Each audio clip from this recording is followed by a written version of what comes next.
మండపేట వచ్చినప్పుడు రైతులు చెప్పిన బాధ, వాళ్ళని కలిసినప్పుడు వాళ్ళు చెప్పిన కష్టాలన్నీ అర్థం చేసుకుని వెంటనే స్పందించి ఈవేళ ఈ నిరాహార దీక్ష కార్యక్రమం చెప్పడం జరిగింది.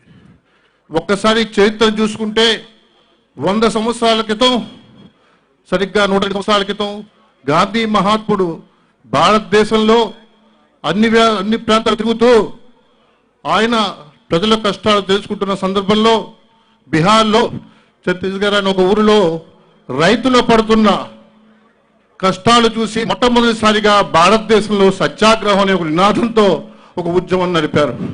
ఆనాటి ఆ పరిస్థితులు రైతులు పండిస్తున్న పంటకి ఆనాటి ప్రభుత్వం కొని వాటికి డబ్బులు చెల్లించాలి. అది చెల్లించినప్పుడు ఆనాడు రైతులు పడిన కష్టాలు వర్ణాతీతం. కానీ స్వతంత్రం వచ్చిన 70 సంవత్సరాల తర్వాత కూడా ఆనాటి పరిస్థితులు మళ్ళా పునరావృతం అయ్యాయంటే ఎంత దారుణమైన పరిస్థితిలో ఉందని మనం ఒక్కసారి చూడాలి. ఆవేళ ఉన్న పరిస్థితులు ఈవేళ మళ్ళీ అలాగే కనిపిస్తున్నాయి.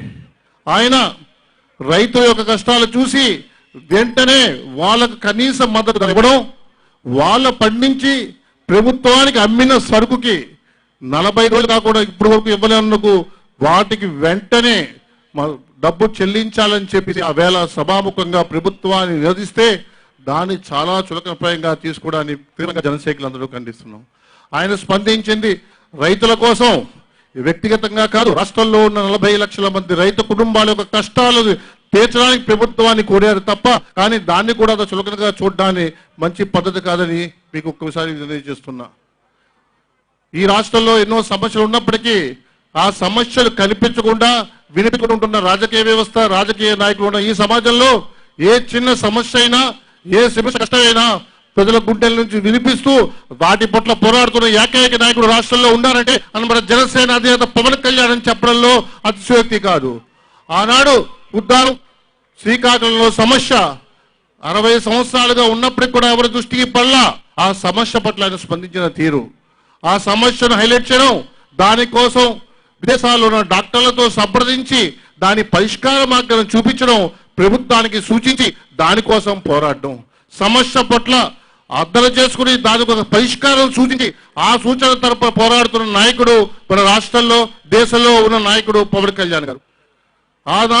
ఆ ప్రభుత్వంలో కర్నూలులో జరిగిన క్వారీ కార్మికుల కోసమే ఆ ప్రభుత్వంతో పోరాడారు. ఇప్పుడు 35 లక్షల మంది ఇసుక కార్మికుల కోసం ఆ వేళ మార్చి చేసి ప్రభుత్వం యొక్క కళ్ళు తెరిపించి వాళ్ళలో స్పందన తీసుకొచ్చిన ఏకైక నాయకుడు మన పవన్ కళ్యాణ్ గారు.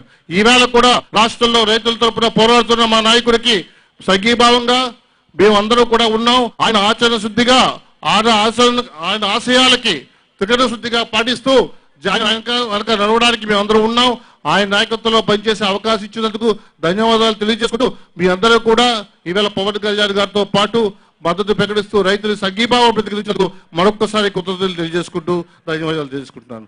జై పవన్ కళ్యాణ్, జై హింద్. లీలాకృష్ణ గారిని మాట్లాడవస్తున్నాను.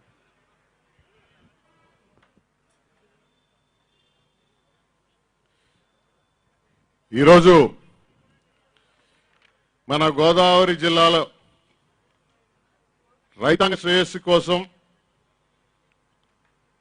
గత నెల రోజులుగా రాయలసీమలో రైతుల కష్టాలు, కన్నీళ్లు తెలుసుకోవడం కోసం నిత్యం